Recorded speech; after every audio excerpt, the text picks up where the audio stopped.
आप सभी लोगों का स्वागत है। साथियों, आशा करता हूं कि आप सभी स्वस्थ होंगे, मस्त होंगे और अपनी तैयारी में व्यस्त होंगे। साथियों, जैसा कि आपको पता है कि हम लोगों ने SCRT पैटर्न पर आधारित नोट्स क्लास शुरू की है, जिसमें हम लोगों ने 3, 4, 5 का EVS पहले देखने का सोचा है। इसके बाद हम लोग 6 से लेकर के 10 तक का SST और साइंस देखने का सोचा है। तो सबसे पहले इसी कड़ी में हम लोगों ने कक्षा 5 का SCRT के दृष्टिकोण से जो EVS में महत्वपूर्ण प्रश्न बनते हैं उसका हम लोगों ने नोट्स देख लिया है, और कल कक्षा 4 का भी हम लोगों ने देख लिया है, और आज लास्ट कक्षा 3 का होगा। और कल से साथियों कक्षा 6 का SST विषय शुरू होगा, और SST विषय में हम लोग सबसे पहले कल ज्योग्राफी देखेंगे। तो कल प्रयास करेंगे कि पूरा ज्योग्राफी 6 क्लास का SCRT नोट्स का खत्म हो जाए। इसके बाद फिर अगले दिन 7 का ज्योग्राफी देखेंगे, फिर 8 का ज्योग्राफी देखेंगे। फिर इसके बाद इतना देखने के बाद फिर 6 का आपको पॉलिटी शुरू होगा, 7 का पॉलिटी होगा, फिर 8 का पॉलिटी होगा। फिर इसके बाद आपको जो है 6 का हिस्ट्री होगा, फिर 7 का हिस्ट्री होगा, फिर 8 का हिस्ट्री होगा। फिर इसके बाद 6 का साइंस होगा, 7 का साइंस होगा, 8 का साइंस होगा, और इसके बाद हम लोग 9, 10 को देखने का प्रयास करेंगे। और बता दें साथियों कि कई लोग नोट्स के लिए परेशान हो रहे हैं, तो आपको चिंता नहीं करना है, नोट्स आपको मिलेगा।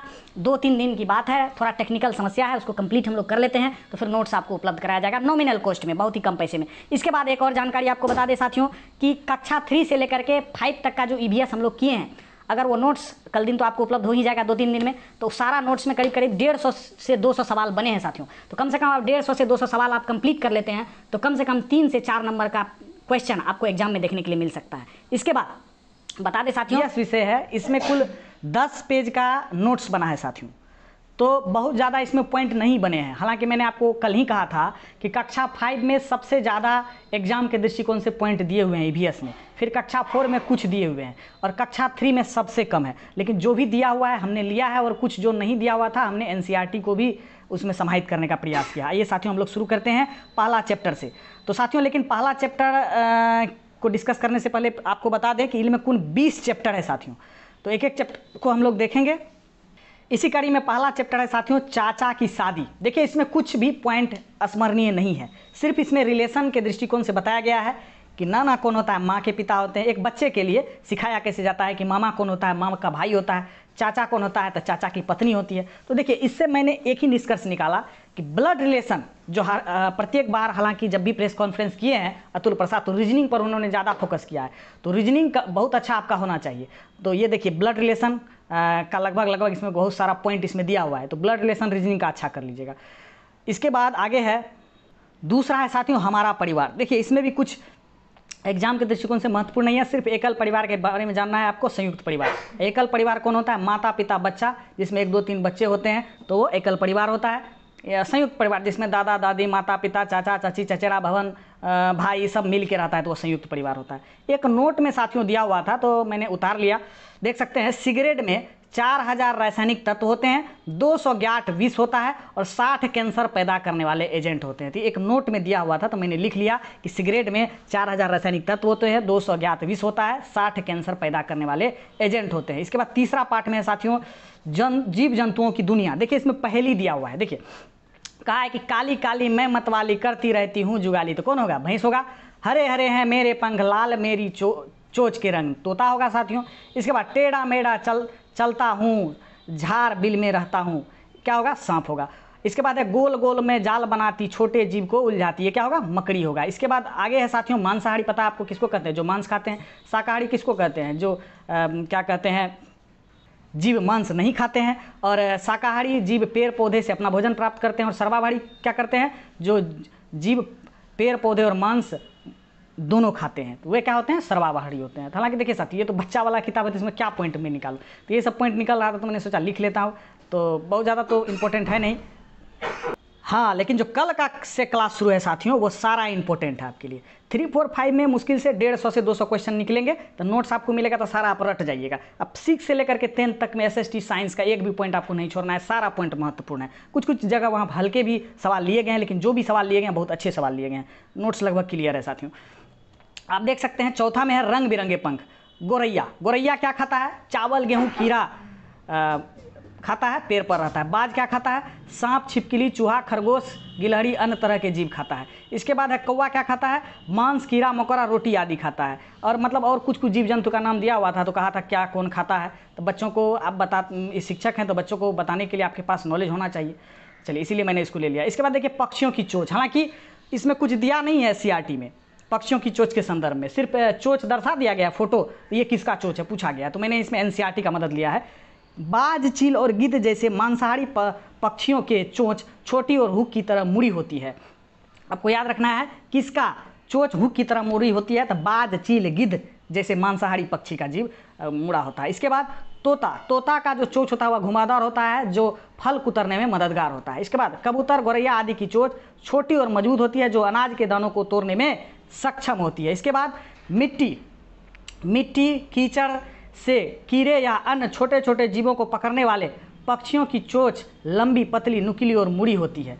तो देखिए इसमें खास करके जैसे बगुला वगैरह आप देखे होंगे, तो ये सब क्या करता है, मछली वगैरह पर उसका चोंच वगैरह क्या होता है, लंबा होता है। इसके बाद है जैसे कि आप देख सकते हैं मछली पकड़ने वाली चिड़ियाँ जैसे सारस, बगुला आदि की चोंच लंबी, पतली और सुई जैसी होती है।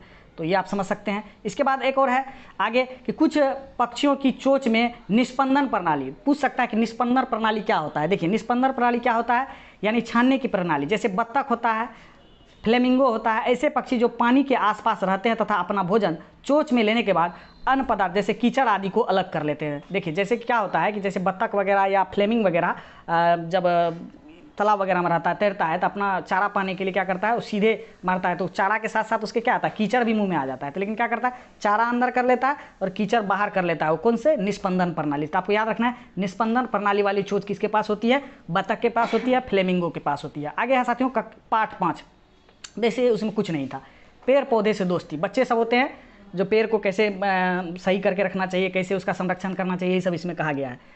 नोक वाले पत्ते पॉइंट था कौन होता है, पीपल होता है। गोल पत्ते कौन होते हैं, बरगद होते हैं। इसके बाद आगे का पॉइंट है साथियों, बहुत ही 10 से 15 मिनट के अंदर यह समाप्त हो जाएगा 3 क्लास का।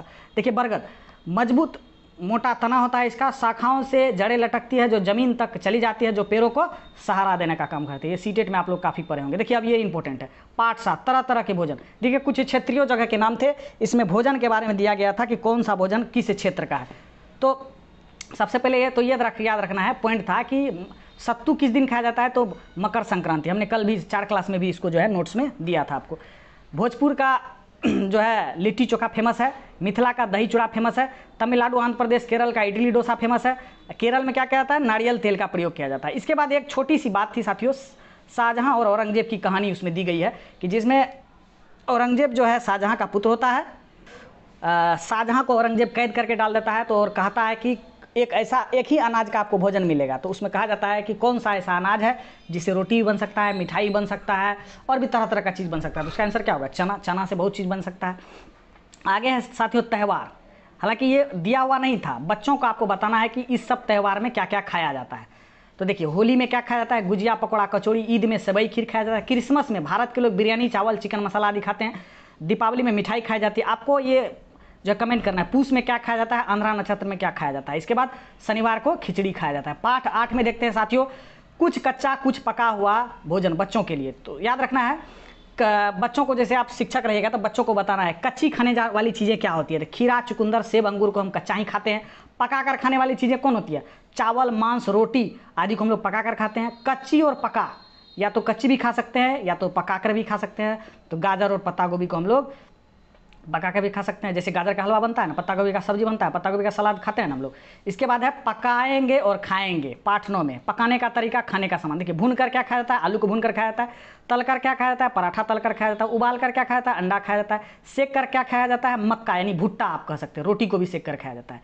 इसके बाद पाठ 10 में है घर को जाने। देखिए इसमें कुछ खास था नहीं, एससीईआरटी में 3 क्लास में बहुत ज़्यादा पॉइंट नहीं दिया गया है।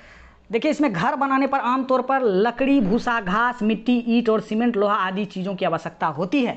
देखिए असम में कैसा घर बनता है, तो ज़मीन से 3-4 मीटर ऊंचे बांस के खंभे का घर बनता है और अंदर से इसका घर क्या होता है, लकड़ी का होता है।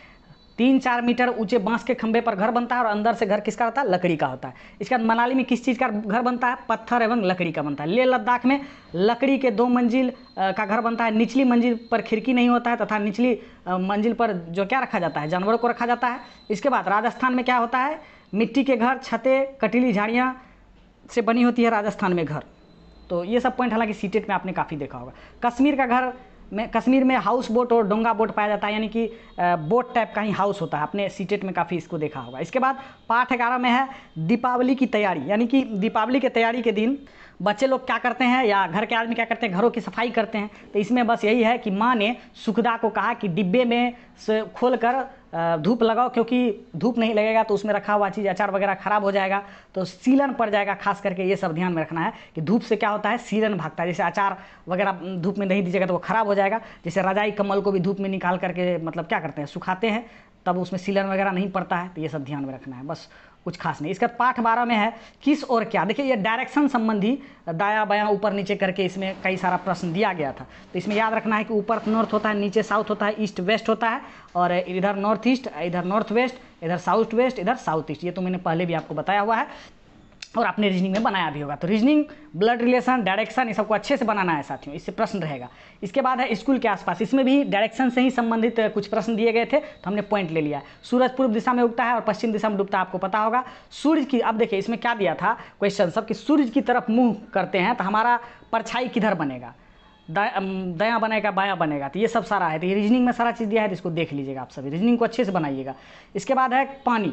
देखिए पानी एक कविता है, इसमें जो है बारिश के अलावा हमें पानी किससे किससे मिलता है, झील, झरना, नहर, नलकूप, कुआं, तालाब, नदी, सबसे हमको पानी मिलता है, बस और कुछ था नहीं इसमें साथियों। इसके बाद दानापुर से गौड़ा। देखिए यहाँ पर क्या करता है बच्चा लोग या बच्चे के गार्जियन लोग क्या करते हैं, दानापुर से गौड़ा तक की यात्रा करते हैं। तो कितने बजे खुली, कितने बजे पहुंची, टाइम एंड डिस्टेंस, आप मैथ में काफ़ी सारा सवाल बनाए होंगे।